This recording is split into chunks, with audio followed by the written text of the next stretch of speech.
ह्यात आमदार निधी किती आला काय आठवते का आता? तो कुठला आमदार निधी आलेला नाही, जे काय आले ते सारंग देशमुखचाच निधी आला. जास्तीत जास्त सार्वजनिक सुविधा देण्याचा प्रयत्न आमचा नेहमीच या ठिकाणी राहिला आहे. आणि ते सार्वजनिक काम हे सातत्याचं असतं, ते कधीही संपत नाही. निवडणुकीच्या काळात एखादं गालबोट बीडी कॉलनीला लागू नये ही काळजी आपण सर्वांनी घ्यावी, ही मी सार्वजनिकरित्या इथं सांगायला लागलोय. जे माझ्यासारख्या एक सर्वसामान्य कार्यकर्त्याला 5 वर्षामध्ये जवळजवळ 57-58 कोटी रुपयाचं बजेट देण्याचं काम त्यांनी केलं. बीडी कामगारांना आजपर्यंत जी ताकद दिली आहे तीच ताकद यापुढे आपल्याकडून अपेक्षित ठेवून या ठिकाणी पुढे चाललोय. आपले आशीर्वाद पाठीशी घेऊन पुढे चाललोय. ती ताकद आपण मतदानातून दाखवून द्यावी एवढी विनंती करतो. की अतिशय एक चांगलं नियोजन आपण तुम्ही या ठिकाणी केलेलं आहे. आणि अगदी थोडक्या वेळामध्ये तुम्हाला सांगून सुद्धा नीटनेटकं आणि योग्य नियोजन या ठिकाणी केलं, त्याबद्दल तुमच्या सर्वांचं अभिनंदन. मुश्रीफ साहेबांनी आता बऱ्याचशा गोष्टी आपल्याला राज्य शासनाच्या माध्यमातून आपल्याला मिळणाऱ्या सुविधांच्या बाबतीत त्यांनी सांगितलं. त्यांच्यातून कुठल्या कुठल्या योजना घडल्या याबाबत त्यांनी आपलं मार्गदर्शन केलं. आज आपण दोवाच्या माध्यमातून या ठिकाणी एकनाथ शिंदे साहेबांचं काम या ठिकाणी बघितलं. तिच्या मातेच्या तोंडून आपण त्यांच्या कामाची पद्धत ऐकली. आणि आज बीडी कामगार परिसरामध्ये असणाऱ्या अडचणी बऱ्यापैकी सार्वजनिक समस्या या ठिकाणी संपत आल्या, परंतु असणाऱ्या मुख्य अडचणी ह्याआधी आपण एकदा प्रयत्न केला. त्याच्यानंतरही परत आपलं जे काय व्याज असतील, दंड व्याजाचा विषय असेल, ह्या सर्व गोष्टींची आपल्याला या महायुती सरकारचीच आपल्याला या ठिकाणी मदत होणार. परवाच आंबेडकर साहेबांनी या ठिकाणी जाहीर केलं की कोल्हापूर शहरातील सर्व प्रॉपर्टी कार्ड करून देण्याची येत्या 6 महिने ते वर्षभराच्या कालावधीत सर्व प्रॉपर्टी कार्ड करून देण्याची जबाबदारी त्यांनी घेतलेली आहे. त्यासाठी महाराष्ट्रात पहिल्यांदाच DPTC मार्फत त्यांनी 1 कोटीची मदत या ठिकाणी दिलेली आहे. कुठल्याही प्रॉपर्टी कार्ड करत असताना त्या जागेची मोजणी करावी लागते आणि त्या मोजणीसाठी पैसे भरावे लागतात. आणि ह्या ज्या अडचणीचे विषय आहेत त्या बऱ्याचशा गोष्टीत आज आपल्या इथला बीडी कामगार परिसर असेल, कर्शर झोपडपट्टी असेल, सुधाकर जोशीनगर असेल, फुलेवाडीमधील गायरान असेल, बऱ्याचशा दांडगावडी परिसर असेल, लक्षतीर्थ वसाहत असेल, ह्या सर्व ठिकाणचे सर्वसामान्य लोक आहेत, त्यांची आर्थिक परिस्थिती बेताची आहे आणि त्यांना तो खर्च पेलवणारा नाही. त्यासाठी आंबेडकर साहेबांनी स्वतःचे 1 कोटी रुपये त्या ठिकाणी दिलेले आहेत. अमोल माडिक साहेबांनी 40 लाख रुपये दिलेले आहेत. राजेश क्षीरसागर साहेबांनी 40 लाख रुपये दिलेले आहेत. आणि त्या निधीतून आपल्या सर्व ह्या वस्त्यांची या ठिकाणी मोजणी होणार आणि त्याबाबतचा प्रॉपर्टी कार्डाचा पहिला टप्पा या ठिकाणी पूर्ण होतो. ते करून येत्या 6 महिने ते वर्षभराच्या कालावधीतच आपल्याला या ठिकाणी सर्वांना हक्काचं प्रॉपर्टी कार्ड या ठिकाणी मिळणार आहे, जेणेकरून त्याला आपल्या पुढच्या भविष्यामध्ये कुठलेही कर्ज असेल काय असेल या सर्व गोष्टींसाठी या ठिकाणी मदत होणार आहे. त्याचबरोबर आत्ता ह्या सगळ्या ज्या घरकुल योजना आहेत त्यामध्ये बीडी कामगार वसाहत असेल, साईप्रसाद असेल, हरिप्रिया असेल, राजे संभाजी असेल, यांना पहिल्या मजल्याची फक्त बांधकामाची परवानगी या ठिकाणी आहे.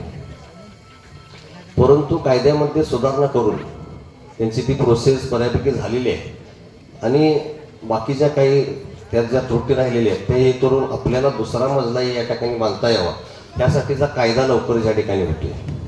त्याचा फायदा आपल्या सगळ्याच वस्त्यांना होणार आहे.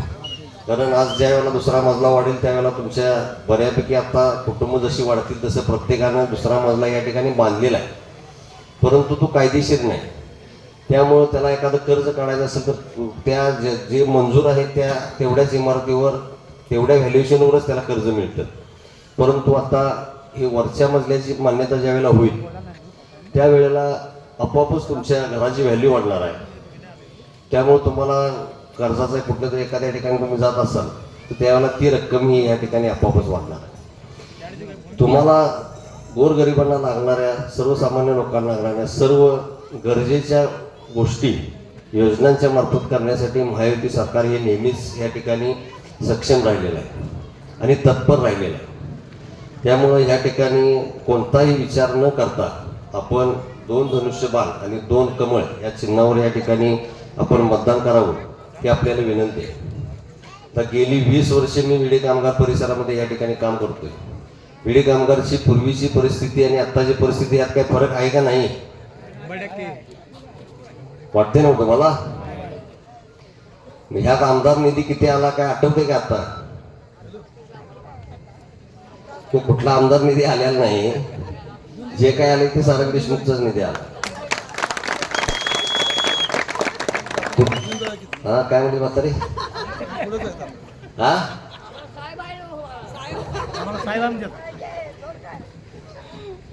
नाही, पूर्वीची अवस्था 20 वर्षापूर्वीची आणि आता बराच या ठिकाणी फरक पडलेला आहे. जास्तीत जास्त सार्वजनिक सुविधा देण्याचा प्रयत्न आमचा नेहमीच या ठिकाणी राहिला आहे आणि ते सार्वजनिक काम हे सातत्याचं असतं, ते कधीही संपत नाही. 5-6 वर्षानं परत रिपीट ती परत कामं करावीच लागतात आणि आपण त्या पद्धतीने ती आता रस्ते माझ्यामध्ये 2-2, 3-3 वेळा आपण रस्ते या ठिकाणी केले. बऱ्याचशा गोष्टी या ठिकाणी केलेल्या आहेत. बसचा विषय मी चालू करून दिली आणि तुम्ही बंद पाडली. तुमचं जे काय अतिक्रमण, गाड्या हे ते सगळं चौकात उभारणारं टोळकं, ह्या सर्व गोष्टींमुळे ह्या ठिकाणी बस बंद पडल्या. परंतु येत्या 8-15 ही निवडणूक झाल्या 1 महिन्याभरामध्ये मी या ठिकाणी बस चालू करणार आहे. आता या ठिकाणी बीडी कामगारमधील सगळीच कुटुंब उपस्थित आहेत. माझी सर्वांना सूचना आहे की कोणाकोणाचं स्क्रॅपच्या गाड्या किंवा काही जे आहे, आता मी सकाळी तिथं बघितलं तर तिथं मिस्त्री कोणतरी काम करतो, ते अजून तिथं गाड्या त्या दिसतात. हे गॅरेज तिथं केलेलं आहे, असं चालणार नाही.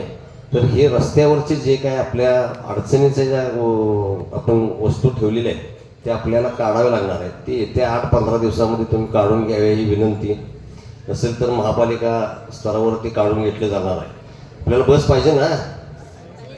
आज आमच्या माता भगिनींना, लहान मुलांना शाळेला, कॉलेजला जायला या ठिकाणी बायकांना परत चालत तिथनं परत राजोपाधीनगरमध्ये परत जायला लागले, तर ती सोय होणं गरजेचं आहे.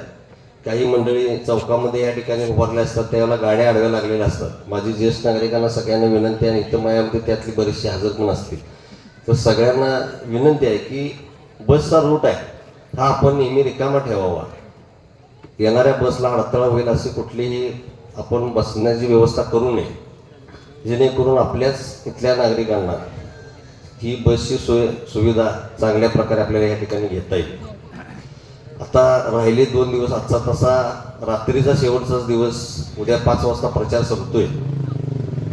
हे 2 दिवस अतिशय महत्त्वाचे आहेत. आजपर्यंत आपण बीडी कामगारमध्ये बघितले तरुण मुलांना तर विशेष माझं सल्ला आहे ह्या बाबतीतला, आणि अनुभव पण तुम्हाला बराचसा आहे. तर बऱ्याचशा गोष्टी या ठिकाणी चुकीचा करण्याचा प्रयत्न हा नेहमी या ठिकाणी होत असतो. माझी माहिती अशी आहे की जाणीवपूर्वक ह्या ठिकाणी ह्या 2 दिवसामध्ये काहीतरी वादावादी व्हावी, भांडण व्हावं, हा काही करण्याचा प्रयत्न काही ठिकाणी या मंडळींचा या ठिकाणी आहे. आपण आजपर्यंत 20 वर्ष बीडी कामगार शांत ठेवण्याचा मी जाणीवपूर्वक प्रयत्न ठेवला आहे. कुठल्याही समाजांमध्ये तेढ निर्माण होऊ नये यासाठी आपला प्रयत्न या ठिकाणी राहिला आहे. परंतु आपल्यातलीच काही 1-2-4 मंडळी या ठिकाणी हा जाणीवपूर्वक प्रयत्न करायला लागलीत की ह्या बीडी कामगार कायम अशांत राहू. आता मी खाजगीमध्ये सर्व प्रमुख मंडळींना, गुलाबबाई असतील, फारुखबाई असतील, राजू मालदार साहेब असतील, ह्या सर्वांना मी ह्या गोष्टी बोललेलो आहे आणि प्रमुख म्हणून त्यांना जबाबदारी ती घ्यायलाही सांगितलेलं आहे की ती काळजी तुम्हीच घ्यायला पाहिजे. ती लोक तुम्हाला माहिती आहेत आणि त्यांच्याकडून चुकीचं काही होऊ नये. निवडणुकीच्या काळात एखादं गालबोट बीडी कॉलनीला लागू नये ही काळजी आपण सर्वांनी घ्यावी, ही मी सार्वजनिकरित्या इथं सांगायला लागलो आहे. कारण हे माझ्या कानावर असणारी गोष्ट आहे. बीडी कामगार वसाहत ही नेहमी शांत राहावी ही भावना आम्ही नेहमी ठेवली आहे. याच्या आधी ज्या वेळेला काही कुठल्या गोष्टी झाल्या तर आम्ही तुम्हाला इथे यायचं, ओरडायचं, तुम्हाला झोपवायचं आणि आम्ही वड्यात इथं थांबत होतो. का तर काही चुकीचं काही ह्या ठिकाणी होऊ नये. हे आजपर्यंत जे आपण गोविंदाने ह्या ठिकाणी राहत आलोय, तर काही लोकांच्यामुळे ह्यात गालबोट लागायला नको, चुकीचं काही ह्या ठिकाणी व्हायला नको, यासाठी आपण विशेष प्रयत्न घेणे गरजेचं आहे. आज आपण 4ही उमेदवार ह्या ठिकाणी जे दिलेले आहेत, 4ही उमेदवार हे गेली 15 वर्ष कोण काम करते, कोण 20 वर्ष काम करते, कोण 30 वर्ष काम करते, कोण 35 वर्ष काम करते, असे अनुभव असणारे 4हीच्या 4ही उमेदवार आहेत. कोल्हापूर शहरातील सर्वात स्ट्रॉंगेस्ट पॅनल कुठला असेल तर हे या प्रभाग क्रमांक 9 मधील हे महायुतीचं पॅनल आहे. तर ते काय आहे तर आज ह्या ठिकाणी आपल्या ज्या उमेदवार आहेत, फुलेवाडीच्या माधवीताई मानसिंग पाटील असतील, हा प्रभाग ज्या वेळेला राधानगरी रोडपासून गगनबावडा रोड ह्याच्यामधला जो आत्ता हा प्रभाग झाला आहे 9 नंबरचा, त्यावेळेला जे ते एक नगरसेवक ज्यावेळेला होता त्यावेळेला त्यावेळेपासून त्यांच्या घरात या ठिकाणी नगरसेवक पद आहे. या प्रभागाची संपूर्ण रचना, ह्या ठिकाणी कुठल्या गरजा आहेत, काय आहेत ह्याची सर्व जाणीव असणारी त्या एक व्यक्ती या ठिकाणी आपल्या उमेदवार आहेत. दुसरा या ठिकाणी विजय उर्फ रिंकू देसाई, त्याला बऱ्यापैकी आपली सर्व तरुण मंडळी, माझ्यावर कॉलेज जीवनापासून असल्यामुळे आपल्या सर्व मंडळी त्याला ओळखतात. त्या ठिकाणी त्यानं काम करण्याचा प्रयत्न या ठिकाणी केलेला आहे. तो गेली 15 वर्ष सतत या ठिकाणी समाजकार्यामध्ये सातत्यानं आपलं योगदान देण्याचं काम करतोय. त्याच्याकडं पद असू दे नसू दे तो कधी थांबलेला नाही. 2015ची निवडणूक लढवायची होती, परंतु त्यावेळेला आरक्षण पडलं. बिडी कामगारमधूनच 3 भाग या ठिकाणी झालेत. त्यातल्या एका भागामध्ये त्यानं त्याच्या विचाराचा उमेदवार निवडून देऊन आपल्या सगळ्यांच्या सहकार्यानं तो उमेदवारी निवडून आणला. त्या माध्यमातून 5 वर्षात त्यानं काम केलं. परत पुढची प्रशासकीय जी 5 वर्षे होती त्यामध्ये त्यानं काम केलं. आपल्या तिसऱ्या उमेदवार संगीता संजय सावंत वहिनी यांना तर तुम्ही ओळखताय. त्या 1995 ते 2000 ह्या साली नगरसेवक होत्या. त्यावेळेला अतिशय वस्ती तुरळक होती, फार कमी लोकसंख्या होती आणि भात फार विखुरलेला होता. सार्वजनिक समस्यांचा डोंगर फार मोठा होता. त्या अडचणी आणि निधी फारसा मिळत नव्हता. वर्षाला 5 लाख 3 लाख ह्या निधीमध्ये त्यांना काम करावं लागायचं. राज्य शासनाकडून फारसं सहकार्य त्यावेळी नसायचं, परंतु जास्तीत जास्त निधी आणून त्यावेळेची कामं करण्याचा प्रयत्न त्यांचा त्या काळातही राहिला.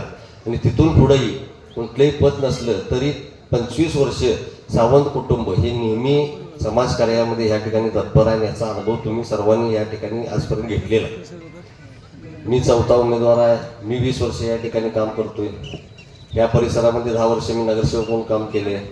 5 वर्षामध्ये गॅप पडला. परत आपण 5 वर्षानंतर आपण परत कामाची सुरुवात केली.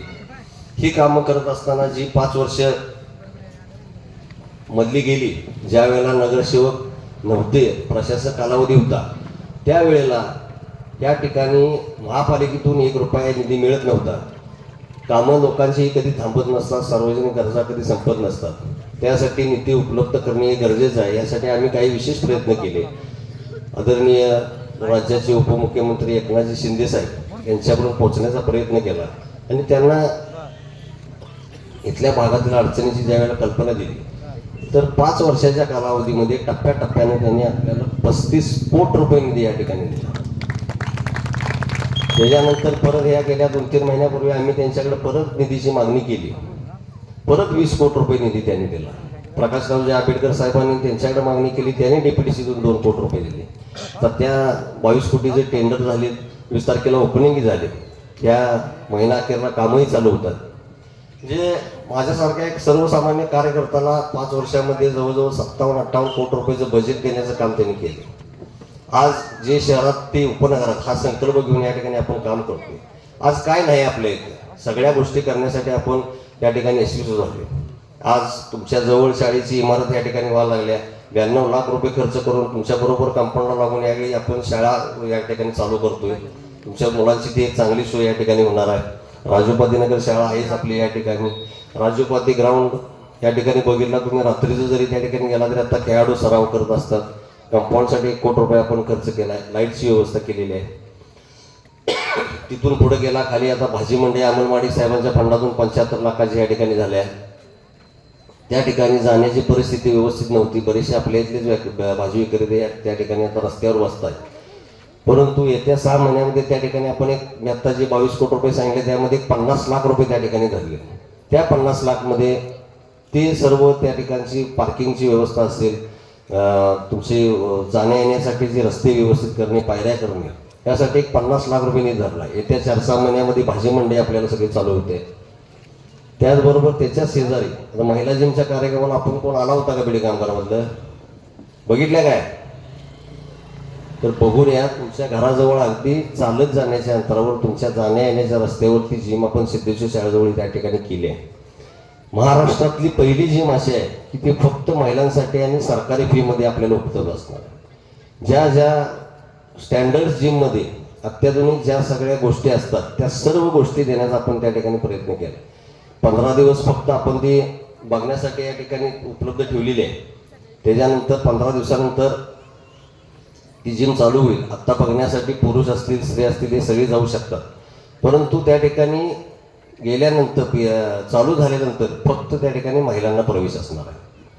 त्या ठिकाणी वेट सेक्शन वेगळा आहे, फिजिकल फिटनेससाठी झुंबा असेल, इतर गोष्टी असतील यासाठीचा हॉल वेगळा आहे, म्युझिक सिस्टीम आहे, स्टीम बाथ आहे, मसाज रूम आहे. तुम्ही लहान मुलांना जरी घेऊन गेला तरी त्या ठिकाणी आता आपली दुवा कशी इकडे तिकडे खेळायला लागल्या तशा पद्धतीच्या अडचणी, म्हणजे मुलं असल्यामुळं महिलांना व्यायाम करायला अडचण होती, घर सोडता येत नाही. परंतु जरी मुलांना तुम्ही घेऊन गेला तर त्या ठिकाणी मुलांना खेळण्याची आतल्या चिल्ड्रन प्ले एरिया आपण वेगळा केलेला आहे. कॉम्प्युटर सेक्शन, एखाद्या कॉलेजच्या युक्ती वगैरे गेल्या तर त्यांना अभ्यासासाठी हे केलेला आहे, वेगळा केलेला आहे. शेजारी बाग केले आहे, त्यामध्ये वाचनालय केले. त्याच्याच पुढे गेलो आपण की आपला महापालिकेचा दवाखाना आपण जे कोविड सेंटर चालू केलं होतं कोरोनामध्ये, त्या ठिकाणी आपला महापालिकेचा दवाखाना आता चालू आहे.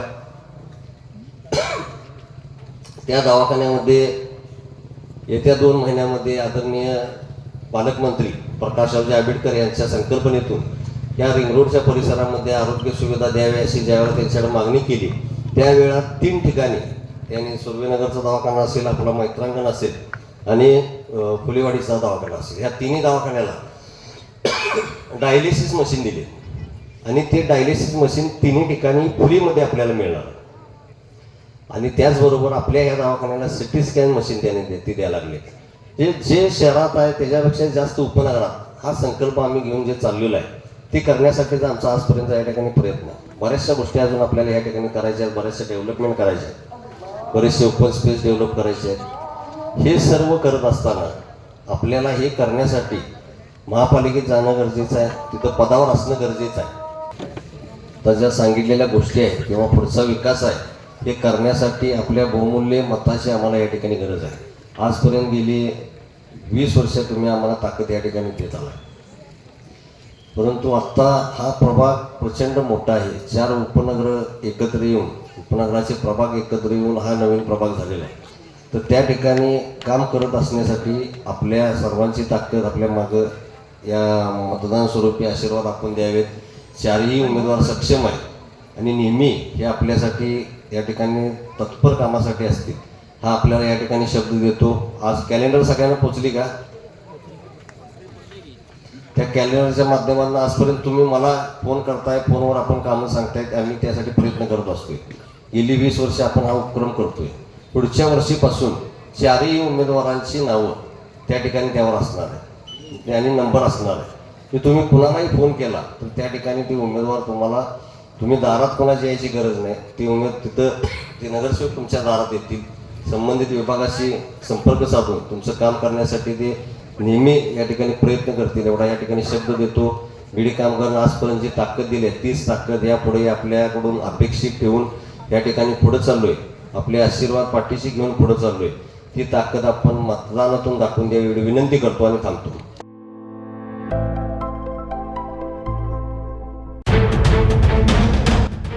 राजकारणातला किंग मेकर, सत्तेच्या सारी पटलावरील वोट कटर, बाजी पलटवणारा गेम चेंजर.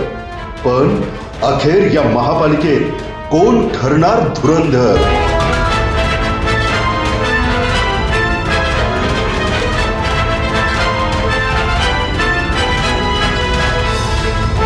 पहा फक्त लाईव्ह मराठीवर.